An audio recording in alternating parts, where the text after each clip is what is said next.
ദിശ അക്കാഡമിയുടെ പുതിയൊരു ക്ലാസ്സിലേക്ക് എല്ലാവർക്കും സ്വാഗതം. നമുക്കിന്ന് മോഡേൺ ഹിസ്റ്ററിയുടെ ഒരു ടോപ്പിക്ക് പഠിക്കാം. 1757 വിപ്ലവത്തെ പറ്റി പഠിക്കാം. വളരെ കുറച്ച് പോയിന്റ് മാത്രം നമുക്ക് വളരെ കുറച്ച് സമയത്തിനകം കുറച്ച് പോയിന്റ്സ് പഠിച്ചു പോവാം. അപ്പൊ ഇപ്പോൾ നമ്മൾ ടോപ്പിക് വൈസ് എടുക്കുവാണ്. PYQs ഇടയ്ക്ക് നമ്മൾ ചെയ്യും. ഇപ്പൊ നമ്മൾ ടോപ്പിക് വൈസ് കുറച്ച് കാര്യങ്ങൾ പഠിക്കാം. ഓക്കെ, ഇപ്പൊ എക്സാംസ് ഒക്കെ അടുത്ത് വരുമല്ലേ. അപ്പോൾ ഇനിയിപ്പോ ഗ്രൂപ്പ് ഡി ഒക്കെ എല്ലാവർക്കും എക്സാംസും കാര്യങ്ങളും എല്ലാം വന്നിട്ടുണ്ട്. അപ്പൊ അതിന് വേണ്ടിയിട്ട് നമുക്ക് കുറച്ച് ടോപ്പിക്കുകൾ തന്നെ പഠിക്കാം. ഓക്കെ, അപ്പൊ ഹിസ്റ്ററി ആണ്. മോഡേൺ ഹിസ്റ്ററിക്കകത്ത് 1857 റിവോൾട്ടിനെ പറ്റിയാണ് പറയാനായിട്ട് പോകുന്നത്. ഓക്കെ, വളരെ കുറച്ച് കാര്യങ്ങൾ ഇന്ന് പഠിക്കാം. ഓക്കെ, അപ്പൊ ക്ലാസ്സിലേക്ക് പോയാലോ? അപ്പൊ എല്ലാരും അത്യാവശ്യമായിട്ട് പഠിച്ചിരിക്കേണ്ട കാര്യമാണ് കേട്ടോ. 1857 റിവോൾട്ട് എന്ന് പറയുന്നത് എല്ലാരും നമ്മളെ ഫസ്റ്റ് വാർ ഓഫ് ഇൻഡിപെൻഡൻസ് എന്നൊക്കെ വിളിക്കുന്നത് 1857 റിവോൾട്ടിനെയാണ് അല്ലെ, ഫസ്റ്റ് വാർ ഓഫ് ഇൻഡിപെൻഡൻസ് എന്ന് വിളിക്കുന്നത്. അപ്പോ ഇപ്പോ ഒരുപാട് കോൺട്രവേഴ്സീസും അതിന്റെ പേരിലുണ്ട്. അപ്പോൾ ഇപ്പൊ നമ്മൾ പഠിക്കാനായിട്ട് പോകുന്നത് ഇതുമായിട്ട് റിലേറ്റ് ചെയ്ത് എക്സാമിന് ചോദിക്കാൻ സാധ്യതയുള്ളതും അല്ലാതെ ജസ്റ്റ് അറിഞ്ഞിരിക്കേണ്ടതുമായിട്ടുള്ള കുറച്ച് കാര്യങ്ങളാണ് പഠിക്കാനായിട്ട് പോകുന്നത്. ഓക്കെ, ക്ലാസ്സിലേക്ക് പോയാലോ? അപ്പൊ എല്ലാവരും ക്ലാസ്സിലേക്ക് പോകാം. അപ്പൊ 1857 ഈ വിപ്ലവത്തെ നമ്മൾ ഇന്ത്യൻ റിബലിയൻ ഓഫ് 1857 എന്നാണ് അറിയപ്പെടുന്നത് അല്ലെ, അല്ലെങ്കിൽ ഫസ്റ്റ് വാർ ഓഫ് ഇൻഡിപെൻഡൻസ് എന്നറിയപ്പെടും അല്ലെ. ഫസ്റ്റ് വാർ ഓഫ് ഇൻഡിപെൻഡൻസ് എന്നറിയപ്പെടുന്നത് ഏതിനെയാണ്? നമ്മുടെ 1857 റിവോൾട്ടിനെയാണ് അല്ലെ. ഇത് എന്നാണ് സ്റ്റാർട്ട് ചെയ്തതെന്ന് നിങ്ങളുടെ അടുത്ത് ചോദിക്കുവാണെങ്കിൽ 1857 മെയ് 10 സ്റ്റാർട്ട് ചെയ്തതെന്ന് നിങ്ങൾ പറഞ്ഞു കൊടുക്കണം. എന്നാണ് സ്റ്റാർട്ട് ചെയ്തതെന്ന് നിങ്ങളുടെ അടുത്ത് ചോദിച്ചാൽ എന്താ പറയണം? 1857 റിവോൾട്ട് എന്നാണ് സ്റ്റാർട്ട് ചെയ്തതെന്ന് ചോദിച്ചാൽ 1857 മെയ് 10 പറയണം. എവിടെ നിന്നാണ് സ്റ്റാർട്ട് ചെയ്തതെന്ന് ചോദിച്ചാൽ, എവിടെ നിന്നാണ് ഈ first war of independence start ചെയ്തതെന്ന് ചോദിച്ചാൽ നിങ്ങൾ എന്ത് പറയും? മീററ്റിൽ നിന്നാണ് സ്റ്റാർട്ട് ചെയ്തതെന്ന് പറയണം. ഓക്കെ, മീററ്റിൽ നിന്നാണ് സ്റ്റാർട്ട് ചെയ്തതെന്ന് പറയണം. അപ്പൊ എന്തൊക്കെയാ പഠിച്ചത്? ഫസ്റ്റ് വാർ ഓഫ് ഇൻഡിപെൻഡൻസ് എന്നറിയപ്പെടുന്നത് 1857 റിവോൾട്ട് ആണെന്ന് പറഞ്ഞു അല്ലെ. അപ്പൊ ഫസ്റ്റ് വാർ ഓഫ് ഇൻഡിപെൻഡൻസ് എന്നാണ് സ്റ്റാർട്ട് ചെയ്തത് നിങ്ങൾക്ക് ചോദിച്ചാൽ 1857 മെയ് 10 പറയണം. 1857 മെയ് 10. എവിടെ നിന്നാണെന്ന് ചോദിച്ചാൽ എന്ത് പറയും? മീററ്റിൽ നിന്നാണെന്ന് പറയും അല്ലെ. ഉത്തർപ്രദേശിലെ മീററ്റിൽ നിന്നാണെന്ന് നിങ്ങൾ പറഞ്ഞു കൊടുക്കണം. ഓക്കെ, അപ്പോ ഈ റിവോൾട്ടിന് കുറച്ച് പ്രത്യേകതകളുണ്ട്. നിങ്ങളുടെ അടുത്ത് പറയുവാണ് ഈ റിവോൾട്ട് സൗത്ത് സൈഡിലേക്കും ഇന്ത്യ ഒട്ടാകെ വ്യാപിച്ചതുമായിട്ടുള്ള ഒരു റിവോൾട്ട് ആണെന്ന് പറഞ്ഞാൽ നിങ്ങൾ പറയണം തെറ്റാണ്. ഓക്കെ, ഇത് mainly Gangetic plain region central ഇന്ത്യയിലും അതിന് മുകളിലേക്കുമാണ്, സൗത്തിലേക്ക് അങ്ങനെ വന്നിട്ടില്ല എന്ന് നിങ്ങൾ പറഞ്ഞു കൊടുക്കണം. ഓക്കെ, അപ്പോ ഈ റിവോൾട്ട് നടക്കുന്നത് ചീഫ്ലി എവിടെയാണ്? അപ്പർ ഗാൻജറ്റിക് പ്ലെയിനിലും സെൻട്രൽ ഇന്ത്യയിലുമാണെന്ന് നിങ്ങൾ പറഞ്ഞു കൊടുക്കണം. സൗത്ത് സൈഡിലേക്ക് അങ്ങനെ വന്നിട്ടില്ല എന്ന് പറഞ്ഞു കൊടുക്കണം. ഓക്കെ, ഇതിനെ നമ്മൾ ചപ്പാത്തി റിബലിയൻ എന്ന് വിളിക്കാറുണ്ട്. ചപ്പാത്തി റിബലിയൻ എന്ന് വിളിക്കാറുണ്ട്. ബിക്കോസ് ഇതുമായിട്ട് റിലേറ്റ് ചെയ്ത് റിലേറ്റ് ചെയ്ത് ഈ സിപ്പായി മ്യൂട്ടണി എന്ന് വിളിക്കുന്നത് നമ്മുടെ 1857 റിവോൾട്ടിനെയാണ് അല്ലെ. സിപ്പോയ് മ്യൂട്ടണി എന്ന് വിളിക്കും. ഇതിന്ന് മെയിൻ ആയിട്ട് എന്താണ്? നമ്മുടെ ബ്രിട്ടീഷ് പട്ടാളത്തിൽ ഉണ്ടായിരുന്ന ഇന്ത്യൻ സൈനികരെ വിളിച്ചിരുന്ന പേരാണ് ശിപായികൾ എന്ന്. ബ്രിട്ടീഷ് പട്ടാളത്തിൽ ഉണ്ടായിരുന്ന ഇന്ത്യൻ സൈനികരെ വിളിച്ചിരുന്ന പേരാണ് എന്ത്? ശിപായി അല്ലെങ്കിൽ സിപ്പോയിസ് എന്ന് വിളിച്ചിരുന്നു. ഇത് അവർക്കിടയിൽ സ്റ്റാർട്ട് ചെയ്യുന്ന ഒരു വിപ്ലവമായിരുന്നു. ഈ ഇന്ത്യൻ സൈനികർ, ബ്രിട്ടീഷ് പട്ടാളത്തിൽ ഉണ്ടായിരുന്ന ഇന്ത്യൻ സൈനികരാണ്, അവർക്കുണ്ടാവുന്ന ചില അസ്വസ്ഥതകളാണ് ഈ പറയുന്ന റിവോൾട്ടിന് കാരണമാകുന്നത്. ഓക്കെ, അപ്പൊ ഇവര് അങ്ങോട്ടും ഇങ്ങോട്ടും ഡേറ്റാസ് ട്രാൻസ്ഫർ ചെയ്യാനായിട്ട്, ഇൻഫർമേഷൻസ് ട്രാൻസ്ഫർ ചെയ്യാനായിട്ട് അവര് ഈ കഴിക്കാൻ കൊടുത്തിരുന്ന ചപ്പാത്തി യൂസ് ചെയ്തിരുന്നു. സോ ചപ്പാത്തി വിപ്ലവം, ചപ്പാത്തി റിബലിയൻ, ചപ്പാത്തി റിവോൾട്ട് എന്നൊക്കെ ഇതിന്റെ പേരുണ്ട്. അതൊന്ന് ഓർത്ത് വെച്ചേക്കണം. ശിപായി ലഹള എന്ന് വിളിക്കുന്നത് അല്ലെങ്കിൽ സിപ്പോയി മോട്ടണി എന്ന് വിളിക്കുന്നത്, ഫസ്റ്റ് വാർ ഓഫ് ഇൻഡിപെൻഡൻസ് എന്നൊക്കെ വിളിക്കുന്നത് എന്താണ്? 1857 റിവോൾട്ട് ആണ്. എന്നാണ് സ്റ്റാർട്ട് ചെയ്തതെന്നാ പറഞ്ഞേ? 1857 മെയ് 10 സ്റ്റാർട്ട് ചെയ്തത്. എന്നാ 1857 മെയ് 10 എവിടെ നിന്നാണ് സ്റ്റാർട്ട് ചെയ്തത്? മീററ്റിൽ നിന്നാണ് സ്റ്റാർട്ട് ചെയ്തത്. എവിടെ നിന്നാണ് സ്റ്റാർട്ട് ചെയ്തതെന്ന് ചോദിച്ചാൽ എന്ത് പറയണം? മീററ്റിൽ നിന്നാണ്. ഇത് എവിടെയാണ് വ്യാപിച്ചിരുന്നതെന്ന് ചോദിച്ചാൽ, എവിടെയായിരുന്നു മെയിൻ ആയിട്ടെന്ന് ചോദിച്ചാൽ നിങ്ങൾ എന്താ പറയും? ചീഫ്ലി അപ്പർ ഗാൻജറ്റിക് പ്ലെയിനിലും സെൻട്രൽ ഇന്ത്യയിലും ആയിരുന്നെന്ന് നിങ്ങൾ പറഞ്ഞു കൊടുക്കണം. ഓക്കെ, അപ്പൊ ഇത്രയും കിട്ടിയോ? Chapati rebellion, sepoy mutiny, Indian mutiny, sepoy revolt, first war of independence എന്നൊക്കെ അറിയപ്പെടുന്നത് എന്താണ്? 1857 ഈ പറയുന്ന റിവോൾട്ടിനെയാണ്. Indian mutiny, sepoy rebellion, sepoy revolt, first war of independence, chapati revolt എന്നൊക്കെ അറിയപ്പെടുന്നത് എന്താണ്? ഈ 1857 റിവോൾട്ട് ആണ്. ഓക്കെ, ഇതിന്റെ ഒരു സൈൻ എന്ന് പറയുന്നത് ഈ 1857 റിവോൾട്ടിന്റെ സൈൻ, ചിഹ്നം, 1857 റിവോൾട്ടിന്റെ സൈൻ എന്താണ്, അല്ലെങ്കിൽ ചിഹ്നം എന്താണെന്ന് ചോദിച്ചാൽ എന്ത് പറയണം? ലോട്ടസും ചപ്പാത്തിയും ആണ് കേട്ടോ. ലോട്ടസ് ആൻഡ് ചപ്പാത്തി, ചപ്പാത്തിയും താമരയുമാണ്. ലോട്ടസ് ആൻഡ് ചപ്പാത്തിയാണ് ഇതിന്റെ സൈൻ എന്ന് പറയുന്നത്, സിമ്പൽ എന്ന് പറയുന്നത് ലോട്ടസും ചപ്പാത്തിയും താമരയുമാണ് ഇതിന്റെ ചിഹ്നം എന്ന് പറയണം. ഓക്കെ, അപ്പൊ ഉത്തർപ്രദേശിലെ മീററ്റിലാണ് ഈ കലാപം സ്റ്റാർട്ട് ചെയ്യുന്നത്. ഇമ്മീഡിയറ്റ് കോസ് എന്തുകൊണ്ടാണ് ഈ റിവോൾട്ട് ഇങ്ങനെ പൊട്ടിപ്പുറപ്പെടാനുള്ള റീസൺ എന്ന് വെച്ചാൽ നമുക്കറിയാം, പണ്ട് കാലത്ത് നമ്മൾ ഇവിടെ യൂസ് ചെയ്തിരുന്ന റിവോൾവറുകൾ എന്ന് പറയുന്നത്, ഓക്കെ, അതെന്ന് വെച്ചാൽ ഈ ഗണ്ണിനകത്തോട്ട് നമ്മള് ബുള്ളറ്റ് നിറച്ച് എന്ത് ചെയ്യണം, ആവശ്യ സമയത്ത് ഉപയോഗിക്കണം. അപ്പൊ നമുക്ക് ഇന്ത്യക്കാർക്കും അല്ലെങ്കിൽ ആ സമയത്ത് ബ്രിട്ടീഷ് പട്ടാളത്തിലുള്ള കുറച്ചു പേർക്ക് മാത്രമാണ് എന്താണ് അല്ലാത്ത എൻഫീൽഡ് റൈഫിൾസ് ഒക്കെ ഉണ്ടായിരുന്നത്. അപ്പം ഇന്ത്യക്കാർക്കൊക്കെ ഓൾറെഡി ഉന്നമില്ല. അപ്പൊ തന്നെ നമ്മള് ഉണ്ടയൊക്കെ എടുത്ത് നിറച്ച് വെടിയൊക്കെ വെച്ച് വരുമ്പോഴത്തേക്കും ആ ഫ്രണ്ട് നിൽക്കുന്ന ആൾ ഓടി രക്ഷപ്പെടുമല്ലേ. അപ്പൊ അതുകൊണ്ട് ഇവരെന്ത് ചെയ്യുന്നു, ബ്രിട്ടീഷുകാര് ഒരു എൻഫീൽഡ് റൈഫിൾ ആദ്യമായിട്ട് ഇന്ത്യൻ പട്ടാളക്കാർക്ക് അല്ലെങ്കിൽ ഇന്ത്യയിലേക്ക് ഇൻട്രൊഡ്യൂസ് ചെയ്ത് കൊടുക്കുവാണ്, എൻഫീൽഡ് റൈഫിൾ. ഓക്കെ, അപ്പൊ നേരത്തെ എന്ത് ചെയ്യണമായിരുന്നു, ഈ പട്ടാളക്കാര് ഗൺ പൗഡറും ബുള്ളറ്റും റൈഫിളിന്റെ കൂടെ ക്യാരി ചെയ്യണമായിരുന്നു. ശത്രുക്കളെ കാണുമ്പോൾ ഗൺ പൗഡർ നിറച്ച് ബുള്ളറ്റ് നിറച്ചൊക്കെ വരുമ്പോഴത്തേക്ക് ശത്രുക്കൾ ഓടി രക്ഷപ്പെടും. അപ്പൊ അതിനു വേണ്ടിയിട്ടാണ്. അപ്പൊ ഇവിടെ എന്താണ് ഈ പറയുന്ന ഈ റൈഫിളിനകത്ത് എന്താണ്, ഈ തോക്കിനകത്ത് ഓൾറെഡി എന്താണ് കാട്രിഡ്ജിനകത്ത് ഈ പറയുന്ന ബുള്ളറ്റ്സ് ഇട്ട് വെച്ചേക്കുവാണ്. അപ്പൊ നമുക്ക് എടുത്തങ്ങ് വെടിവെച്ചാൽ മതി. അപ്പൊ എന്താ പറ്റുമെന്ന് വെച്ചാൽ ഇവിടെ ഈ ഒരു റൂമർ പറന്നു, കുറെ കാര്യങ്ങളുണ്ട്. ഒരു റൂമർ ഇങ്ങനെ പരന്നു, ഈ പറയുന്ന കാട്രിഡ്ജിനെ ഒന്ന് ഗ്രീസ് ചെയ്യുന്നതിന് വേണ്ടിയിട്ട് പശുവിന്റെയും പന്നിയുടെയും കൊഴുപ്പാണ് യൂസ് ചെയ്യുന്നതെന്നൊരു റൂമർ ഇവിടെ പരന്നു. എന്താണ്, കാട്രിഡ്ജിനെ ഗ്രീസ് ചെയ്യാനായിട്ട് യൂസ് ചെയ്തത് പശുവിന്റെയും പന്നിയുടെയും കൊഴുപ്പാണെന്നൊരു റൂമർ ഇവിടെ പരക്കുന്നു. ഓക്കെ, അങ്ങനെയാണെങ്കിൽ പന്നി എന്ന് പറയുന്നത് മുസ്ലിം വിഭാഗത്തിൽപ്പെട്ടവർക്ക് ഹറാമാണ്. അവർ യൂസ് ചെയ്യാൻ മടിക്കുന്ന ഒരു എന്താണ്, പന്നിയുടെ ഫാറ്റ് അവർക്ക് യൂസ് ചെയ്യാൻ പറ്റില്ല. അതുപോലെ പശുവിനെ ആണെങ്കിൽ ഹിന്ദുസ് ദൈവത്തെ പോലെ ആരാധിക്കുന്ന ഒരു എന്താണ് മൃഗമാണ്. അപ്പൊ അതിന്റെ കൊഴുപ്പ് ഹിന്ദുസിന് യൂസ് ചെയ്യാനായിട്ട് പറ്റില്ല. ഓക്കെ, അപ്പൊ മുസ്ലിംസിന് ടാബു ആണ്. അതുപോലെ കൗ എന്ന് പറയുന്നത്, പിഗ് എന്ന് പറയുന്നത് മുസ്ലിംസിന് ടാബു ആണ്. അതുപോലെ തന്നെ കൗസ് എന്ന് പറയുന്നത് നമ്മുടെ ഹിന്ദുസിനെ സേക്രഡ് ആയിട്ടുള്ള ആനിമൽ ആണ്. സോ അവരെന്ത് ചെയ്യുന്നു, ഈ പറയുന്ന റൈഫിൾ യൂസ് ചെയ്യില്ല എന്ന് പറയുന്നു.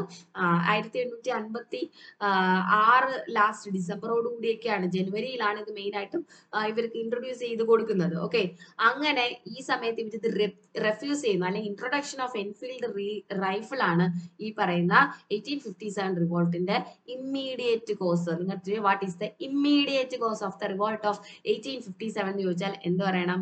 The introduction of Enfield rifle. Immediate cause of revolt of 1857 എന്താണെന്ന് ചോദിച്ചാൽ എന്തോ പറയും? എൻഫീൽഡ് റൈഫിൾ ഇൻട്രൊഡക്ഷൻ ആണെന്ന് പറയണം. ഓക്കെ, അതിനകത്ത് എന്താണ് പ്രശ്നം? അതിലെ കാട്രിഡ്ജിൽ യൂസ് ചെയ്തിരിക്കുന്നത് പശുവിന്റെയും പന്നിയുടെയും കൊഴുപ്പാണ്, കാട്രിഡ്ജ് ഗ്രീസ് ചെയ്തിരിക്കുന്നതെന്നുള്ള ന്യൂസ് ആണ് ഇവിടെ പലരും അത് യൂസ് ചെയ്യാൻ മടി കാണിച്ചത്. ഇവരത് റെഫ്യൂസ് ചെയ്യണം, ഞങ്ങൾ ഇത് യൂസ് ചെയ്യില്ലെന്ന് പറയുവാണ്. ഓക്കെ, ആ സമയത്താണ് അവരത് നിർബന്ധമായിട്ടും യൂസ് ചെയ്യാനായിട്ട് നിർബന്ധിക്കുന്നതും നമ്മുടെ മംഗൾ പാണ്ഡെ അദ്ദേഹത്തിന്റെ മേലുദ്യോഗസ്ഥന് നേരെ നിറയൊഴിക്കുന്നതും, അദ്ദേഹം മരണപ്പെടില്ല എങ്കിലും ഈ പേരിൽ മംഗൾ പാണ്ഡേനെ തൂക്കിക്കൊല്ലുന്നതുമായിട്ട് റിലേറ്റ് ചെയ്ത് ഇവിടെ പെട്ടെന്ന് ജൂണിലൊക്കെ ആരംഭിക്കാനിരുന്ന ഒരു കലാപം 1857 മെയ് 10 ആയപ്പോഴത്തേക്ക് ഇവർ സ്റ്റാർട്ട് ചെയ്യുകയും ചെയ്തു. That is the immediate cause of the revolt of 1857 എന്ന് പറയുന്നത്. ഓക്കെ, ഇനി ഇതിന് ഇമ്മീഡിയറ്റ് കോസ് ഇതാണെങ്കിലും ഇവർ ഓൾറെഡി ഇവിടെ ഒരു റിവോൾട്ട് സ്റ്റാർട്ട് ചെയ്യാനിരുന്നതാണ്. അതിന് പലതരം റീസൺസ് ഉണ്ട്. എക്കണോമിക് റീസൺസ് ഉണ്ട്, സോഷ്യൽ റീസൺസ് ഉണ്ട്, ഒരുപാട് റീസൺസ് ഉണ്ട്. അപ്പൊ മെയിൻ ആയിട്ടും 1857 റിവോൾട്ടിന്റെ കോസസിനെ നമ്മൾ പലതായിട്ടൊന്ന് പഠിക്കുവാണ്. ആദ്യം പഠിക്കുന്നു എക്കണോമിക് കോസസ്. എക്കണോമിക് എന്താണ്? സാമ്പത്തികമായ പ്രശ്നങ്ങളാണ്. എന്താണ് സാമ്പത്തികമായിട്ടുള്ള പ്രശ്നങ്ങൾ എന്ന് പറയുന്നത്? ഇവിടെ ബ്രിട്ടീഷുകാർ നടപ്പിലാക്കിയിരുന്ന പല നയങ്ങളും ഇവിടുത്തെ അഗ്രികൾച്ചറിനെയും അല്ലെങ്കിൽ ചെറുകിട കർഷകരെയും മറ്റും ബാധിച്ചിരുന്ന പ്രശ്നങ്ങളായിരുന്നു അല്ലെ. മെയിൻ ആയിട്ടും എന്താണ്? ടാക്സ് അല്ലെങ്കിൽ ലാൻഡ് റവന്യൂ പോളിസീസ് ഒക്കെയാണ്. ഹെവി ടാക്സസ് ആണ് എന്താ നമ്മുടെ നമുക്ക് മേലെ ഇവരെ അടിച്ചേൽപ്പിച്ചുകൊണ്ടിരുന്നത്. ഓക്കെ, അപ്പൊ അതുപോലെ തന്നെ എന്താ ഇവിടുത്തെ മണി ലെൻഡേഴ്സ്, ട്രേഡേഴ്സ്, ഇവർക്കെല്ലാം എന്താണ് ഈ ടാക്സ് അടയ്ക്കുന്നതിന് വേണ്ടിയിട്ട് ജനങ്ങൾ പോയിട്ട് ലോൺ എടുക്കുവാണ് മണി ലെൻഡേഴ്സിന്റെ ഒക്കെ കയ്യിൽ നിന്ന്. അപ്പൊ ഹൈ ഇൻട്രസ്റ്റിലാണ് ഇവർ ലോൺ കൊടുക്കുന്നത്. അത് തിരിച്ചടയ്ക്കാനായിട്ട് പറ്റാതെ വരുന്ന സമയത്ത് കർഷകരുടെ ഭൂമി പിടിച്ചുകൊണ്ട് പോവുക. ഓക്കെ, അപ്പൊ അങ്ങനത്തെ പ്രശ്നങ്ങളൊക്കെ ആകെ ഇവിടെ എന്താണ് ആൾക്കാർക്ക് ദേഷ്യം വന്നിരിക്കുകയാണ്. മെയിൻ ആയിട്ട് ഇവിടെ ലാൻഡ് റവന്യൂ പോളിസീസ് ആണ്, ഹെവി ടാക്സ് ആണ്. ഇതൊക്കെ കൊണ്ട് ഇവിടുത്തെ സാധാരണക്കാർക്ക് ജീവിക്കാൻ പറ്റാത്ത അവസ്ഥയാണ്. സോ എക്കണോമിക് കോസസ് എന്താണെന്ന് വെച്ചാൽ peasant suffered under the land revenue policies of the British East India Company. That was the main economic cause of revolt of 1857. ഓർത്ത് വെച്ചേക്കണം. ഓക്കെ, അതിനുശേഷം എന്താ ഇവിടെ പല പ്രദേശങ്ങളും ഇവര് ബ്രിട്ടീഷ് ഇന്ത്യയോട് കൂട്ടിച്ചേർക്കുവാണ്. നിങ്ങൾക്കറിയാം ബ്രിട്ടീഷ് ഇന്ത്യ എന്ന് പറഞ്ഞ് വരയ്ക്കുന്ന ഒരു പ്രത്യേക ഭൂപടം തന്നെയുണ്ട് അല്ലേ? നമുക്ക് ബ്രിട്ടീഷ് ഇന്ത്യ എന്ന് പറഞ്ഞ് ഇങ്ങനെ പാകിസ്ഥാനോട് ചേർന്നൊരു ഭൂപടം നമ്മൾ വരയ്ക്കില്ലേ? അത് ഇവര് പലതും ബ്രിട്ടീഷുകാർ നേരിട്ട് ഭരിച്ചിരുന്ന പ്രദേശങ്ങൾ ഇവര് പിടിച്ചെടുക്കുന്ന സമയത്ത് എന്താ നേരിട്ട് ബ്രിട്ടീഷ് ഭരണത്തിന് അണ്ടറിലാവുകയാണ് നമ്മളെ ജനങ്ങള്. അപ്പൊ ഇവർ ഒരിക്കലും എന്താണ് ആർട്ടിസൻസിനെയോ അല്ലെങ്കിൽ ക്രാഫ്റ്റ് വർക്കേഴ്സിനെയോ ഒന്നും ഈ ചെറുകിട വ്യവസായക്കാരെയോ കൃഷിക്കാരെയോ ഒന്നും സപ്പോർട്ട് ചെയ്തില്ല. അവർക്കെല്ലാം എന്താണ് ഹെവി ടാക്സസ് ആണ് അടയ്ക്കേണ്ടി വന്നത്. ഈവൻ ട്രൈബൽസിന് വരെ എന്താണ് ഹെവി ടാക്സസ് ഒക്കെ അടയ്ക്കേണ്ടി വരുന്നു. ആ സമയത്ത് എക്കണോമിക്കലി നമ്മൾ ഭയങ്കരമായിട്ട് വീക്ക് ആവുന്നു, ജനങ്ങൾ അസ്വസ്ഥരാകുന്നു. സോ എക്കണോമിക് കോസസ് ആണ് അതിൽ വരിക. അവരുടെ ലാൻഡ് റവന്യൂ പോളിസീസ് ആണ് മെയിൻ ആയിട്ടും എക്കണോമിക് കോസസിൽ വരിക. ഓക്കെ, അതിനുശേഷം അഡ്മിനിസ്ട്രേറ്റീവ് കോസസ് ഉണ്ട്. ഓക്കെ, ഇവര് administration of east India company എന്ന് പറയുന്നത് ഒരുപാട് കറപ്റ്റഡ് ആയിരുന്നു. ഓക്കെ, കമ്പനിയുടെ അഡ്മിനിസ്ട്രേഷൻ എന്ന് പറയുന്നത് ഇവര് ഇന്ത്യൻസിന് എംപ്ലോയ്മെന്റ് കൊടുക്കുക വളരെ കുറവാണ്. ഓക്കെ, ഇന്ത്യൻസിന് ആ സമയത്തൊക്കെ എംപ്ലോയ്മെന്റ് കൊടുക്കുക വളരെ കുറവാണ്. അല്ലെങ്കിൽ ജാതീയമായി ഉയർന്ന വളരെ കുറച്ച് വിഭാഗക്കാർക്ക് മാത്രമാണ് ഇന്ത്യൻസിന് എന്ത് കിട്ടിയിരുന്നത്, ഈ പറയുന്ന ബ്രിട്ടീഷ് ഭരണത്തിന് കീഴിൽ ഗവൺമെന്റ് ജോലികളൊക്കെ കിട്ടിയിരുന്നത്. കറപ്റ്റഡ് ആയിട്ടുള്ള ഭരണമാണ് east India company. British crown നേരിട്ട് ഇവിടെ ഭരിക്കാൻ തുടങ്ങിയിട്ടില്ല ആ സമയത്ത് അല്ലെ. 1857 റിവോൾട്ടിന്റെ സമയത്ത് ബ്രിട്ടീഷ് ക്രൗൺ അല്ലെങ്കിൽ ബ്രിട്ടീഷ് ഗവൺമെന്റ് നേരിട്ട് ഇവിടെ ഭരിക്കാൻ തുടങ്ങി. ഇവിടെ ആരാ ഭരിക്കുന്നത്? ബ്രിട്ടീഷ് ഈസ്റ്റ് ഇന്ത്യ കമ്പനി എന്ന് പറയുന്ന ഒരു ട്രേഡിംഗ് കമ്പനി ഇവിടെ വരുന്നതാണ്. ഇവിടെ വന്ന് ട്രേഡ് ചെയ്യാൻ വന്നവരാണ് ഇവിടെ ഭരിക്കുന്നത്. ഓക്കെ, അതിനുശേഷം 1857 റിവോൾട്ടിന്റെ ഫലമായിട്ടാണ് ഇവിടെ ബ്രിട്ടീഷ് ക്രൗൺ നേരിട്ട് ഭരണം ഏറ്റെടുക്കുന്നത് അല്ലെ. അപ്പോ ഇവിടെ ഈ ഈസ്റ്റ് ഇന്ത്യ കമ്പനിയുടെ ഭരണം ഫുള്ളി കറപ്റ്റഡ് ആയിരുന്നു. That was the administrative cause എന്ന് പറയുന്നത്. ഓക്കെ, അപ്പൊ നമുക്ക് ബാക്കി കോഴ്സ് ഒക്കെ പഠിക്കാം. അതിന്റെ ഇടയ്ക്ക് ഞാൻ ജസ്റ്റ് ഒരു കാര്യം പറഞ്ഞോട്ടെ. നമ്മുടെ SSC RRB ഓഫ്ലൈൻ കോഴ്സസ് നിങ്ങൾക്ക് 5 സെന്ററുകളിൽ കേരളത്തിലുടനീളം അവൈലബിൾ ആണ്. കൊല്ലം, കൊട്ടാരക്കര, തൃശൂർ, കാലിക്കറ്റ്, ട്രിവാൻഡ്രം. ഓക്കെ, ഇവിടെ ഓഫ്ലൈൻ സെന്ററുകളിൽ പോയി ഓഫ്ലൈൻ നമുക്ക് ഓൺലൈൻ ആയിട്ട് പഠിച്ചിട്ട് പോരാ, യൂട്യൂബ് ഒന്നും പറ്റുന്നില്ല. നിങ്ങൾക്ക് ഓഫ്ലൈൻ ആയിട്ട് വളരെ മികച്ച ക്ലാസ്സുകളും അതിന്റെ സോഴ്സസുകളും അതുപോലെ ലാബുകളും ഒക്കെ അവൈലബിൾ ആയിട്ടുള്ള 5 സെന്ററുകളാണ് ദിശയ്ക്കുള്ളത്. 5 സ്ഥലങ്ങളിലായിട്ട് കൊല്ലം, കൊട്ടാരക്കര, തൃശൂർ, കാലിക്കറ്റ്, ട്രിവാൻഡ്രം എല്ലായിടത്തും പുതിയ ബാച്ചുകളൊക്കെ ഈ ഫെബ്രുവരി സ്റ്റാർട്ട് ചെയ്തിട്ടുണ്ട്.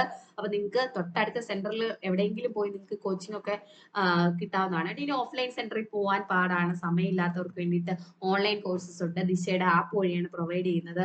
ഈ കാണുന്ന സ്ക്രീനിൽ കാണുന്ന നമ്പറുകളിലൊക്കെ കോൺടാക്ട് ചെയ്താൽ നിങ്ങൾക്ക് ഓഫ്ലൈൻ കോഴ്സും ഓൺലൈൻ കോഴ്സും ഒക്കെ എങ്ങനെയാണെന്നുള്ള ഡീറ്റെയിൽസ് ഒക്കെ അറിയാനായിട്ട് പറ്റും കേട്ടോ. ഓൺലൈൻ കോഴ്സിലും അതുപോലെ SSCക്കും RRBക്കും ബാങ്ക് എക്സാമിനും വേണ്ടുന്ന SSC, CHSL, GD, CGL, RRBക്ക്, NTPC, ഗ്രൂപ്പ് ഡി എല്ലാത്തിനുമുള്ള ക്ലാസ്സസ് ഇപ്പൊ നടന്നുകൊണ്ടിരിക്കുകയാണ്. ഓൺലൈൻ കോഴ്സസ് നിങ്ങൾക്ക് ജോയിൻ ചെയ്യാൻ ആപ്പ് വഴിയാണ് പ്രൊവൈഡ് ചെയ്യുന്നത് കേട്ടോ. അപ്പൊ ഈ നമ്പറിൽ കോൺടാക്ട് ചെയ്താൽ നിങ്ങൾക്ക് ആപ്പിന്റെ ഡീറ്റെയിൽസ് ഒക്കെ അറിയാനായിട്ട് പറ്റും. ഓക്കെ, അപ്പം ഒന്നുകിൽ ഓഫ്ലൈൻ ആയിട്ടോ ഓൺലൈൻ ആയിട്ടോ ദിശയോടൊപ്പം ചേർന്ന് നിങ്ങൾക്ക് കോമ്പറ്റേറ്റീവ് എക്സാംസിന് വേണ്ടിയിട്ട് തയ്യാറെടുക്കാവുന്നതാണ്. അപ്പോൾ സ്ക്രീനിൽ കാണുന്ന നമ്പറിൽ കോൺടാക്ട് ചെയ്യാം. ഓക്കെ, നമുക്ക് ബാക്കി കോഴ്സിലേക്ക് പോയാലോ. എന്തൊക്കെയാണ് റീസൺസ് എന്ന് നമ്മൾ പഠിച്ചുകൊണ്ടിരുന്നതല്ലേ. അപ്പൊ നമ്മള് അഡ്മിനിസ്ട്രേറ്റീവ് കോഴ്സും എക്കണോമിക് കോഴ്സും ആണ് പഠിച്ചത് അല്ലെ. ഇനി കുറച്ച് പൊളിറ്റിക്കൽ കോഴ്സസ് ഉണ്ട്. പൊളിറ്റിക്കൽ കോഴ്സസ് ഓഫ് 1857 റിവോൾട്ട് എന്ന് പറയുന്നത് ഇവര് കുറച്ച് പോളിസീസ് ഇവിടെ ഇൻട്രൊഡ്യൂസ് ചെയ്യുന്നുണ്ട്. ഓക്കെ, 1840കളുടെ അവസാനത്ത് 1846 ഒക്കെ ആകുമ്പോഴത്തേക്കും ഇവിടെ ഡോക്ട്രൈൻ ഓഫ് ലാബ്സ് എന്ന് പറഞ്ഞിട്ട് ഒരു പുതിയ പോളിസി ലോർഡ് ഡൽഹൌസി കൊണ്ടുവരുവാണ്. ഡൽഹൌസി എന്താണ് കൊണ്ടുവന്നത്? ഡോക്ട്രൈൻ ഓഫ് ലാബ്സ്, ദത്തവകാശ നിരോധന നിയമം എന്ന് പറഞ്ഞിട്ട് ഒരു നിയമം കൊണ്ടുവരുന്നുണ്ട് ഡൽഹൌസി. ലോർഡ് ഡൽഹൌസി കൊണ്ടുവരുവാണ് അല്ലെ. അദ്ദേഹം ഇവിടുത്തെ ഗവർണർ ജനറൽ ആണ്. അദ്ദേഹമാണ് ഇവിടെ ഡോക്ട്രൈൻ ഓഫ് ലാബ്സ് എന്ന് പറയുന്നത്. എന്ന് വെച്ചാൽ എന്താണ്? ഇപ്പൊ ഒരു ഭരണാധികാരിക്ക് സ്വന്തമായിട്ട് എന്താണ് പുത്രനില്ല, എടുത്തു വളർത്തുന്ന ഒരു പുത്രനാണ് ഉള്ളതെങ്കിൽ അദ്ദേഹം ഈ പറയുന്ന രാജ്യത്തിന്റെ അനന്തരാവകാശി ആവില്ല. ആ സ്ഥലം, ആ ഏരിയ ബ്രിട്ടീഷ് ഇന്ത്യയോട് അനക്സ് ചെയ്യപ്പെടും. നേരായിട്ടുള്ള കുട്ടി ഉണ്ടെങ്കിൽ മാത്രമേ ഈ പറയുന്ന അനന്തരാവകാശി ആവാൻ പറ്റൂ എന്നാണ് ഡോക്ട്രൈൻ ഓഫ് ലാപ്സ് എന്ന് പറയുന്ന ഈ പോളിസി. ഓക്കെ, അപ്പൊ എന്ത് പറയുന്നു? Adopted children of rule as their right to succession, അത് പറ്റില്ല എന്നാണ് പറയുന്നത്. ഓക്കെ, അപ്പൊ എന്ത് പറ്റി? അപ്പൊ അതിനകത്ത് നാനാ സാഹിബ്, റാണി ലക്ഷ്മിബായിക്കല്ല പക്ഷെ റാണി ലക്ഷ്മിബായിയുടെ ആ പുത്രന്, അഡോപ്റ്റഡ് ആയിട്ടുള്ള പുത്രന് എന്ത് ചെയ്യാൻ പറ്റില്ല, അടുത്ത റൂളർ ആവാനായിട്ട് പറ്റില്ല. നാനാ സാഹിബിന്റെ കേസിലും അങ്ങനെ തന്നെയാണ് വരുന്നത്. ഇവരൊക്കെ അസ്വസ്ഥരാകുന്നു. ഓക്കെ, അതുപോലെ തന്നെ സബ്സിഡറി അലയൻസ്, ഈ പറയുന്ന എന്താ സബ്സിഡറി അലയൻസ് കൊണ്ടുവരുന്നതോടുകൂടി എന്ത് പറയുന്നു? ഞങ്ങള് എന്ത് ചെയ്യാം, നിങ്ങൾക്ക് വേണ്ടുന്ന പട്ടാളത്തെ തരാം, നിങ്ങൾ അതിന് വേണ്ടിയിട്ടുള്ള സാലറി കൊടുക്കണം, നിങ്ങളെ മറ്റ് നാട്ടുരാജ്യങ്ങൾ ആക്രമിക്കാതെ ഞങ്ങൾ നോക്കാം, പക്ഷെ നിങ്ങളുടെ പൊളിറ്റിക്കൽ അഫയേഴ്സിലൊക്കെ ഞങ്ങൾ കൂടി ഇടപെടും എന്ന് പറയുന്ന ഒരു സിസ്റ്റമാണ് സബ്സിഡറി അലയൻസ് എന്ന് പറയുന്നത്. ഓക്കെ, ഈ സബ്സിഡറി അലയൻസ് വരുന്നു. അതിനുശേഷം നമ്മുടെ എന്താണ് ഡോക്ട്രൈൻ ഓഫ് ലാപ്സ് വരുന്നു. ഈ പറയുന്ന കാര്യങ്ങളൊക്കെ എന്താണ്? ഈ പൊളിറ്റിക്കൽ കോസ്, ഇതെല്ലാം എന്താണ്? ജനങ്ങളെ അസ്വസ്ഥരാക്കിക്കൊണ്ടിരുന്ന റീസൺസ് ആണ്. അപ്പൊ ഈ പറയുന്ന പോളിസീസ് ഒക്കെ പല നാട്ടുരാജാക്കന്മാർക്കും പ്രൊവിൻസിനൊക്കെ കിങ്സിന് എന്താണ് പ്രശ്നം ഉണ്ടാക്കിക്കൊണ്ടിരുന്നു. അപ്പൊ ഇവരും ആർക്കെതിരെ തിരിഞ്ഞു? നമ്മുടെ ഈസ്റ്റ് ഇന്ത്യ കമ്പനിക്കെതിരെ തിരിഞ്ഞു. ഓക്കെ, അങ്ങനെ എന്താ പൊളിറ്റിക്കൽ കോസ്, അതിനുശേഷം എന്താണ് സോഷ്യോ റിലീജിയസ് കോസസ്. അത് ആക്ച്വലി എന്താണ് വെസ്റ്റേൺ സിവിലൈസേഷൻ ഇന്ത്യയിലേക്ക് സ്പ്രെഡ് ആവാൻ തുടങ്ങി. ഇവരുടെ വരവോടുകൂടി ഇവരുടെ ഉദ്യോഗസ്ഥരൊക്കെ എന്താണ് ഇവിടെ വന്ന് താമസിക്കുന്നതോടുകൂടി ഇവിടെ എന്താണ് വെസ്റ്റേൺ സിവിലൈസേഷൻസ് ഒക്കെ സ്പ്രെഡ് ആവാനായിട്ട് തുടങ്ങി. റെയിൽവേയും ടെലിഗ്രാഫും ഒക്കെ ഇവിടെ ഇൻട്രൊഡ്യൂസ് ചെയ്യാൻ, അതൊന്നും നമ്മുടെ നന്മയ്ക്ക് വേണ്ടി നമുക്ക് പറയാനായിട്ട് പറ്റില്ല അല്ലെ. എന്തിനു വേണ്ടിയിട്ട് അവര് റെയിൽവേയും ടെലിഗ്രാഫും ഒക്കെ അവരുടെ ഭരണത്തിന്റെ എളുപ്പത്തിന് വേണ്ടിയിട്ടാണ് ടെലിഗ്രാഫും റെയിൽവേസും ഒക്കെ ഇവിടെ സ്റ്റാർട്ട് ചെയ്യുന്നത്. ഓക്കെ, അതൊക്കെ ഇവിടെ വന്നതും, അതുപോലെ abolition of practices like sati and female infanticide. ഈ സതി എന്നൊക്കെ പറയുന്നത് ഭയങ്കര റിലീജിയസ് ആയിട്ടുള്ള ഒരു പ്രാക്ടീസ് ആണ് അല്ലെ. അപ്പൊ ഭർത്താവ് മരിക്കുന്ന ചിതയിൽ ചാടി എത്ര ചെറിയ കുട്ടിയാണെങ്കിലും അല്ലെങ്കിൽ വിവാഹം ഇനി ഒരു ഇച്ചിരി നേരം ആയിട്ടേ ഉള്ളെങ്കിൽ കൂടെ എന്ത് ചെയ്യണം? ആ ഭാര്യ ചിതയിൽ പോയി മരിക്കുക എന്നുള്ളതാണ് സതി. എന്നൊക്കെ സതി അനുഷ്ഠിക്കുക എന്ന് പറഞ്ഞാൽ പ്രൗഡായിട്ടുള്ള കാര്യമാണ്. അപ്പൊ നോർമലി നിങ്ങൾ ചിന്തിക്കണം, ഇന്നത്തെ കാലത്ത് നമ്മൾ അയ്യോ എന്താണ് ഈ കാണിക്കുന്നതെന്ന് തോന്നുന്ന പല കാര്യങ്ങളും ആ കാലത്ത് ഭയങ്കര എന്താണ് സേക്രഡ് ആണ്, അല്ലെങ്കിൽ എന്താണ് ഭയങ്കര പവിത്രമാണ്, ഭയങ്കര എന്താണ് ചെയ്യുന്നതിൽ ഏറ്റവും വലിയ കാര്യമാണ്. അപ്പൊ സതി നിരോധിക്കുക എന്ന് പറയുമ്പോൾ ആ ഒരു എന്താണ് സമുദായത്തിൽപ്പെട്ട ഏറ്റവും വലിയ എന്താണ് ആ റിലീജിയനുമായിട്ട് ബന്ധപ്പെട്ട ആളുകൾക്ക് ഈ ഞങ്ങളുടെ ആചാരത്തെ ഹനിക്കുന്ന കാര്യങ്ങൾ കൊണ്ടുവരുന്നോ, അങ്ങനെ ഒരു പ്രശ്നം. ഫീമെയിൽ ഇൻഫാന്റിസൈഡ്, ഞങ്ങളുടെ കൊച്ചു ഞങ്ങൾക്ക് തോന്നുന്നു ഞങ്ങൾക്ക് പെങ്കൊച്ചാണെങ്കിൽ ഞങ്ങൾ കൊല്ലും, ആ രീതിയിൽ പൊക്കൊണ്ടിരുന്നവർക്കൊക്കെ എന്താണ് ഇവരിത് നിരോധിക്കുന്നത് പ്രശ്നമാക്കുന്നു. ഓക്കെ, അങ്ങനെ ട്രഡീഷണൽ ഇന്ത്യൻ സൊസൈറ്റി കൾച്ചറിനെയും ഇവർ ബാധകമാക്കുന്നു, അല്ലെങ്കിൽ ഇവരുടെ എന്താണ് ഐഡിയാസ് ഒക്കെ നെഗറ്റീവായിട്ട് ബാധിക്കുന്നു എന്നൊരു തോന്നൽ അന്നും കുറെ ആൾക്കാർ ഇവർക്കെതിരെ തിരിയുന്നു. അതാണ് സോഷ്യോ റിലീജിയസ് കോസസ് എന്ന് പറയുന്നത്. മിലിറ്ററി കോസ് ആണ് ഏത്? ആ ഇമ്മീഡിയറ്റ് കോസ് എന്ന് പറയുന്നത് അല്ലെ. ഒന്നാമത് ആ ഒരു ഇമ്മീഡിയറ്റ് കോസ്, അതിന്റെ കൂടെ നമ്മുടെ ബ്രിട്ടീഷ് പട്ടാളക്കാരുടെ കൂടെ ജോലി ചെയ്തിരുന്ന ഇന്ത്യൻ പട്ടാളക്കാർക്ക് സാലറി വളരെ കുറവാണ് കൊടുത്തിരുന്നത്. അതുപോലെ അവർ വളരെ ദൂരെ, വീടിനടുത്തൊന്നുമല്ല, വളരെ ദൂരെ അവർക്ക് സെർവ് ചെയ്യേണ്ടി വരുന്നുണ്ട്. അതുപോലെ മറ്റേ മഹായുദ്ധങ്ങളൊക്കെ നടക്കുന്ന സമയത്ത് ഇവരെ എന്ത് ചെയ്യുന്നു? ഇന്ത്യൻ സിപ്പോയ്സിനെ ഇവിടുന്ന് കൊണ്ടുപോയി അവിടെ കിടന്ന് മരിക്കുവാണെങ്കിൽ ഇവരുടെ ബോഡി പോലും തിരിച്ചു കൊണ്ടിരില്ല, ഇവരുടെ ഫാമിലിക്ക് പ്രത്യേകിച്ച് ബെനിഫിറ്റ്സ് ഒന്നും കൊടുക്കില്ല. ഓക്കെ, അങ്ങനെ ഇന്ത്യൻ പട്ടാളക്കാരെയും ബ്രിട്ടീഷ് പട്ടാളക്കാരെയും രണ്ടായിട്ട് കണ്ടിരുന്നത് ഒരു ഇഷ്യൂ ആയി. പിന്നീട് അതുപോലെ തന്നെ ഈ പറയുന്ന greased cow and pig fat വെച്ച് ഗ്രീസ്ഡ് ആയിട്ടുള്ള കാട്രിഡ്ജ് യൂസ് ചെയ്ത എൻഫീൽഡ് റൈഫിൾ കൊണ്ടുവന്നു എന്ന് പറഞ്ഞ ന്യൂസ്. ഇത്രയൊക്കെയാണ് military cause which was the immediate cause of the 1857 revolt എന്ന് പറയാം. അപ്പൊ നമ്മൾ ഏതൊക്കെ കോഴ്സ് പഠിച്ചു? ഒന്ന് എക്കണോമിക് കോഴ്സ് പഠിച്ചായിരുന്നു അല്ലെ. എക്കണോമിക് കോഴ്സസ് പഠിച്ചു. പിന്നെന്താണ്? അഡ്മിനിസ്ട്രേറ്റീവ് കോഴ്സ് പറഞ്ഞില്ലേ, ഫുള്ള് കറപ്ഷൻ ആണെന്ന് പറഞ്ഞു അല്ലെ. അഡ്മിനിസ്ട്രേറ്റീവ് കോഴ്സസ് പഠിച്ചു. പിന്നെന്താ പഠിച്ചേ? സോഷ്യോ എക്കണോമിക് കോഴ്സസ് പഠിച്ചു. പിന്നെ മിലിറ്ററി കോഴ്സസ് പഠിച്ചു അല്ലെ. ഇതിനകത്തൊക്കെ എന്താണ് കുറെ ആൾക്കാർക്ക് എന്താണ്, പിന്നെ പൊളിറ്റിക്കൽ കോഴ്സസിനകത്താണ് നമ്മൾ ഈ പറയുന്ന ഇവരെ കുറച്ച് പോളിസീസ് ഒക്കെ വരുന്നത് പഠിച്ചു അല്ലെ. പൊളിറ്റിക്കൽ കോസസിനകത്ത് ഇവരെ കുറച്ച് പോളിസീസ് ഒക്കെ ഇൻട്രൊഡ്യൂസ് ചെയ്യുന്ന കാര്യമൊക്കെ പഠിച്ചു അല്ലെ. അപ്പൊ ഈ ഇത്രയും റീസൺസ് ആണ് മെയിൻ ആയിട്ട് അതിനകത്ത്. ഇമ്മീഡിയറ്റ് കോസ് എന്ന് പറയുന്നത് ഏതാണ്? ഈ പറയുന്ന നമ്മുടെ ഈ എൻഫീൽഡ് റൈഫിളിന്റെ ഇൻട്രൊഡക്ഷൻ ആണ്. അങ്ങനെ എന്താണ് ഇവര് പട്ടാളക്കാര് സംഘടിച്ച് ആദ്യമായിട്ട് ഇവര് ചെല്ലുന്നത്, ഇവര് ഇത് പൊട്ടിപ്പുറപ്പെടുന്നത് മീററ്റിലാണ്. മീററ്റിൽ നിന്ന് പൊട്ടിപ്പുറപ്പെടുന്നു. അങ്ങനെ പട്ടാളക്കാരെല്ലാം കൂടി ആദ്യമായിട്ട് ഇവർ പിടിച്ചടക്കുന്ന സ്ഥലം എന്ന് പറയുന്നത് ഡൽഹിയാണ് കേട്ടോ. ആദ്യമായിട്ട് ഇവർ എവിടെയാ പിടിച്ചടക്കുന്നതെന്ന് ചോദിച്ചാൽ ഡൽഹിയാണ് പിടിച്ചടക്കുന്നത്. ഇവർ നേരെ ഡൽഹിയിലേക്ക് ചെല്ലുകയാണ്. ഡൽഹിയിൽ ചെന്നിട്ട് നമ്മുടെ അപ്പോഴത്തെ മുഗൾ രാജാവുണ്ട്, ലേറ്റർ മുഗൾസിലെ ബഹദൂർ ഷാ സെക്കൻഡ് ആണ് ആ സമയത്തെ രാജാവ്. ബഹദൂർ ഷാ സെക്കൻഡ് ആണ് ആ സമയത്തെ രാജാവ് എന്ന് പറയുന്നത്, അല്ലെ കിങ്, അല്ലെങ്കിൽ മുഗൾ രാജാവ് ബഹദൂർ ഷാ സെക്കൻഡ് ആണ്. അദ്ദേഹം ആ സമയത്ത് മുഗൾ കിങ് എന്നൊന്നും പറയാൻ പറ്റില്ല. ബ്രിട്ടീഷുകാരുടെ കയ്യിൽ നിന്ന് പെൻഷൻ ഒക്കെ മേടിച്ച് അടങ്ങി ഒതുങ്ങി ജീവിക്കുന്ന ഒരു മനുഷ്യനായിരുന്നു. അദ്ദേഹത്തിന്റെ അടുത്ത് പോയി പറഞ്ഞു, നിങ്ങളാണ് ഇനി ഇന്ത്യയുടെ ചക്രവർത്തി, ഷഹൻഷായി ഹിന്ദുസ്ഥാനി. ഷഹൻഷാ ഈ ഹിന്ദുസ്ഥാനി എന്നൊരു പദവി ഞാൻ കൊടുത്തു. ഷഹൻഷായി ഹിന്ദുസ്ഥാനി എന്നൊരു പദവി കൊടുക്കുവാണ്. ബഹദൂർ ഷാ സെക്കൻഡിനോട് പോയി പറയുവാണ്, നിങ്ങളാണ് ഈ പറയുന്ന എന്താ ഇന്ത്യയുടെ ഇനിയത്തെ ചക്രവർത്തി എന്ന് പറഞ്ഞ് അദ്ദേഹത്തെ ആ ചക്രവർത്തി പദത്തിലേക്ക് അവരെ ഒതുക്കുന്നു. അവര് ഡൽഹി പിടിച്ചെടുക്കുന്നു. അതാണ് ഫസ്റ്റ് ആയിട്ട് ചെയ്യുന്നത്. ഓക്കെ. അതിനുശേഷം ഈ ബ്രിട്ടീഷുകാർ പിന്നീട് ഉണർന്ന് ഇവരുടെ പട്ടാളമൊക്കെ വന്ന് ആദ്യം തിരിച്ച് പിടിക്കുന്ന സ്ഥലം ഏതാന്ന് ചോദിച്ചാലും ഡൽഹിയാണ്. അപ്പൊ ആദ്യം ഓർത്തു വെക്കുക, ഇവർ ഫസ്റ്റ് ഈ പറയുന്ന റിവോൾട്ടിൽ ഏർപ്പെട്ടിരുന്ന കലാപകാരികൾ ആദ്യം പിടിച്ചെടുത്ത സ്ഥലം ഏതാണെന്ന് നിങ്ങളോട് ചോദിച്ചാൽ ഏത് പറയണം? ഡൽഹി എന്ന് പറയണം. ഡൽഹി അപ്പൊ ഭരിച്ചുകൊണ്ടിരുന്ന മുഗൾ കിങ്, അല്ലെ 1857 റിവോൾട്ടിന്റെ സമയത്തെ മുഗൾ കിങ് ആരാന്ന് ചോദിച്ചാൽ എന്ത് പറയണം? ബഹദൂർ ഷാ സെക്കൻഡ് ആണെന്ന് പറയണം. ബഹദൂർ ഷാ സെക്കൻഡ് ആണെന്ന് പറയണം. അദ്ദേഹത്തിന് ഇവര് നൽകിയ പദവി എന്താണെന്ന് ചോദിച്ചാൽ ഷെഹൻഷായി ഹിന്ദുസ്ഥാനി എന്ന് പറയണം. ഇന്ത്യയുടെ ചക്രവർത്തി എന്ന പദമാണ് കൊടുത്തതെന്ന് പറയണം. ഇനി പയ്യെ പയ്യെ പല സ്ഥലങ്ങളിലേക്ക് ഈ റിവോൾട്ട് പൊട്ടിപ്പുറപ്പെടുകയാണ്. അങ്ങനെയുള്ള 2-3 സ്ഥലങ്ങൾ ഇപ്പൊ പറയാം.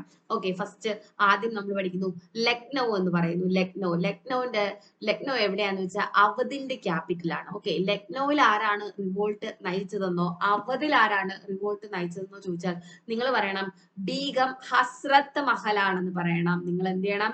ബീഗം ഹസ്രത്ത് മഹലാണ് ലക്നൌവിൽ അല്ലെങ്കിൽ ഔദില് ഈ പറയുന്ന വിപ്ലവം നയിച്ചതെന്ന് പറയണം. ഓക്കെ, അവധിലെ രാജാവായിരുന്നു വാജിദ് അലി ഷാ എന്ന് പറഞ്ഞിട്ട് ഒരു രാജാവ് ഉണ്ടായിരുന്നു. ഓക്കെ, വാജിദ് അലി ഷാ എന്ന് പറഞ്ഞിട്ട് ഒരു രാജാവ് ഉണ്ടായിരുന്നു. ഓക്കെ, അദ്ദേഹത്തെ എന്ത് ചെയ്യുന്നു ഇവര് ദുർഭരണം ആരോപിച്ച് ഈ പറയുന്ന ബ്രിട്ടീഷുകാർ അവിടുന്ന് പറഞ്ഞു വിടുകയാണ് ചെയ്യുന്നത്, നാട് കടത്തുന്നു. അതിനുശേഷമാണ് ഇദ്ദേഹത്തിന്റെ ദത്തുപുത്രനെ ഇവിടെ കിങ് ആവാൻ പറ്റില്ല എന്ന് പറയുന്നു. അങ്ങനെ ഇവര് അവധ് പിടിച്ചെടുക്കുവാണ്. അങ്ങനെ ബീഗം ഹസ്രത്ത് മഹലാണ് അദ്ദേഹത്തിന്റെ ഭാര്യമാരിൽ ഒരാളായ ബീഗം ഹസ്രത്ത് മഹൽ എന്ത് ചെയ്യുന്നു? ഈ ലക്നൌവിൽ ഈ റിവോൾട്ടിന് നേതൃത്വം ഏറ്റെടുത്ത് ഇവർക്കെതിരെ യുദ്ധം ചെയ്യുന്നു. അവര് ഭയങ്കര ധീരയായിട്ടുള്ള വനിതയാണ്. അപ്പൊ ലക്നൌവിൽ ആരാണ് നേതൃത്വം കൊടുത്തത്, അവധിൽ ആരാണ് നേതൃത്വം കൊടുത്തതെന്ന് ചോദിച്ചാൽ നിങ്ങൾ എന്താ പറയും? ബീഗം ഹസ്രത്ത് മഹൽ എന്ന് പറയണം. ഓക്കെ, ബീഗം ഹസ്രത്ത് മഹൽ എന്ന് പറയണം. ഇനി അടുത്ത കാൺപൂരിൽ ആരാണ് നേതൃത്വം കൊടുത്തതെന്ന് ചോദിച്ചാൽ നിങ്ങൾ എന്ത് പറയും? കാൺപൂരിൽ നേതൃത്വം കൊടുത്തത് നാനാ സാഹിബാണെന്ന് പറയണം. കാൺപൂരിൽ ആരാ? നാനാ സാഹിബാണെന്ന് പറയണം. അദ്ദേഹത്തിന്റെ ഒരു സുഹൃത്തുണ്ട്, അദ്ദേഹത്തിന്റെ പേര് താന്തിയ തോപ്പി എന്നാണ്. താന്തിയ തോപ്പിയും നാനാ സാഹിബും കൂടി ചേർന്നിട്ടാണ് കാൺപൂരിൽ നേതൃത്വം കൊടുത്തത്. അപ്പൊ ലക്നൌവിൽ ആരാ? ബീഗം ഹസ്രത്ത് മഹലാണ്. കാൺപൂരിൽ ആരാണ്? താന്തിയ തോപ്പിയും നാനാ സാഹിബുമാണ്. നാനാ സാഹിബ് എന്ന് പറയുന്നത് പേഷ്വാ ബാജിറാവു സെക്കൻഡിന്റെ അഡോപ്റ്റഡ് സൺ ആണ്. പേഷ്വാ ബാജിറാവു സെക്കൻഡിലെ കാൺപൂരിലെ പേഷ്വാ എന്ന് പറയുന്ന പ്രധാനമന്ത്രി എന്ന് പറയുന്ന പോസ്റ്റ് ആണ് കേട്ടോ. ബാജിറാവു സെക്കൻഡിന്റെ അഡോപ്റ്റഡ് ആയിട്ടുള്ള പുത്രനായ നാനാ സാഹിബ് ഇതുപോലെ പെൻഷനൊക്കെ വാങ്ങി ജീവിച്ചുകൊണ്ടിരിക്കുന്ന സമയമാണ്. അപ്പൊ പെട്ടെന്ന് എല്ലാരും ഇങ്ങനെ റിവോൾട്ട് ഒക്കെ സ്റ്റാർട്ട് ചെയ്യുന്നു എന്ന് പറഞ്ഞപ്പോ ഇവിടെ കാൺപൂരിൽ നേതൃത്വം കൊടുക്കുന്നത് നാനാ സാഹിബും അദ്ദേഹത്തിന്റെ സുഹൃത്തും സേനാനായകനുമായ താന്തിയ തോപ്പിയും കൂടിയാണ് കേട്ടോ. താന്തിയ തോപ്പിയാണ് ഇന്ത്യയിൽ ഗറില്ല യുദ്ധമുറകൾ കൊണ്ടുവരുന്നത്. ഗറില്ല ഒളിച്ചിരുന്നിട്ട് ആക്രമിക്കുന്നത്, നമ്മുടെ പഴശ്ശിരാജയൊക്കെ കണ്ടിന്യൂ ചെയ്ത ഗറില്ല യുദ്ധമുറകൾ ആദ്യമായിട്ട് കൊണ്ടുവരുന്നത് താന്തിയ തോപ്പിയാണ് കേട്ടോ. താന്തിയ തോപ്പിയാണ്. ഝാൻസിയിൽ 20 വയസ്സായ റാണി ലക്ഷ്മിബായി ആണ് ഈ പറയുന്ന ഝാൻസിയിലെ എന്താണ് ഈ പറയുന്ന രാജാവിന്റെ മരണശേഷം ഇവര് രണ്ടാം ഭാര്യയാണ്. എന്നാലും ഝാൻസിയിലെ രാജാവിന്റെ ദത്തുപുത്രൻ ഇവിടെ എന്താവാൻ പറ്റില്ല, നമ്മുടെ ഡെൽഹൌസിയുടെ പോളിസി പ്രകാരം ഡോക്ട്രിൻ ഓഫ് ലാപ്സ് പ്രകാരം രാജ്യം കൊടുക്കാൻ പറ്റില്ല എന്ന് പറയുമ്പോഴാണ്. ആദ്യമൊക്കെ ഒരുപാട് റാണി ലക്ഷ്മിബായി സംസാരിക്കും, പിന്നീട് ടാക്സ് കൊടുക്കാം, എന്ത് വേണമെങ്കിലും പറയാം, ഒന്നും ഇവര് അംഗീകരിക്കുന്നില്ല. ഇവർ അനക്സേഷൻ ചെയ്യുവാണ് ഝാൻസി. ആ സമയത്താണ് 20 വയസ്സ് മാസം മാത്രം പ്രായമുള്ള റാണി ലക്ഷ്മിബായി എന്ത് ചെയ്യുന്നത്, ഇവർക്കെതിരെ തിരിയുന്നു. വളരെ ധീരയായിട്ട് വിപ്ലവകാരികൾക്കിടയിലെ ഏറ്റവും സമുന്നത നേതാവ്, ഏറ്റവും ധീരയായ വനിത എന്നൊക്കെയാണ് റാണി ലക്ഷ്മിബായി. അത്രയും ഏജ് കുറവാണ്, പക്ഷെ ഭയങ്കര ധീരയായിട്ടുള്ള വനിത. അപ്പൊ ഝാൻസിയിൽ ഗോളിയോറിലൊക്കെ ആരാണ് നേതൃത്വം കൊടുത്തതെന്ന് ചോദിച്ചാൽ നിങ്ങൾ ആര് പറയണം? റാണി ലക്ഷ്മിബായി എന്ന് പറയണം. അവരുടെ പേര് മണികർണിക എന്നാണ്. മണികർണിക. മനുബായി എന്നൊക്കെ അറിയപ്പെടുന്നത് ആരാണ്? മനുബായി എന്നൊക്കെ അറിയപ്പെടുന്നത് റാണി ലക്ഷ്മിബായി ആണ്. ഓക്കെ, ബീഹാറിൽ ആരാണെന്ന് ചോദിച്ചാൽ കൻവർ സിംഗ് ആണെന്ന് ഓർത്തിരിക്കണം. ഓക്കെ, ജഗദീഷ്പൂരിലെ ഒരു റോയൽ ഹൗസിൽ ഉള്ള അംഗമാണ് അദ്ദേഹം. രാജപദവിയിലൊന്നും അല്ല, റോയൽ ഹൗസിലെ അംഗമായിട്ടുള്ള കൻവർ സിംഗ് ആണ് ബീഹാറിൽ നേതൃത്വം കൊടുക്കുന്നത്. അപ്പൊ എവിടെയൊക്കെയാ പഠിച്ചേ? ലക്നൌവില് അല്ലെങ്കിൽ അവധില് ആരാന്ന് ചോദിച്ചാൽ ബീഗം ഹസ്രത്ത് മഹലാണെന്ന് പറയും അല്ലെ. കാൺപൂരിൽ നാനാ സാഹിബും താന്തിയ തോപ്പിയും കൂടിയാണെന്ന് നിങ്ങൾ പറയും അല്ലെ. ഝാൻസിയിൽ റാണി ലക്ഷ്മിബായി അല്ലെ. ഗോളിയോറിൽ ആരാന്ന് ചോദിച്ചാൽ അവിടെയും റാണി ലക്ഷ്മിബായി ആണെന്ന് നിങ്ങൾ പറയും അല്ലെ. ബീഹാറിൽ ആരാണ്? കൻവർ സിംഗ് ആണെന്ന് നിങ്ങൾ പറയും അല്ലെ. കൻവർ സിംഗ് ആണെന്ന് പറയും. അപ്പോ അതിനുശേഷം നോക്കി ഇനി കുറെ സ്ഥലങ്ങൾ പഠിക്കാനായിട്ടുണ്ട്. കുറച്ച് വീഡിയോസ് എന്താണ് ലെങ്തിൽ വീഡിയോസ് ആയിട്ടാണ് നമ്മൾ അപ്ലോഡ് ചെയ്യുന്നത്. ഇതിന്റെ പാർട്ട് 2 നമ്മൾ അടുത്ത ബാക്കി ക്ലാസ്, ബാക്കി ഉള്ള ലീഡർഷിപ്പും ബാക്കി ഡേറ്റും ഇവരുടെ കഥകളും ഒക്കെ നമുക്ക് അടുത്ത ക്ലാസ്സിൽ കാണാം.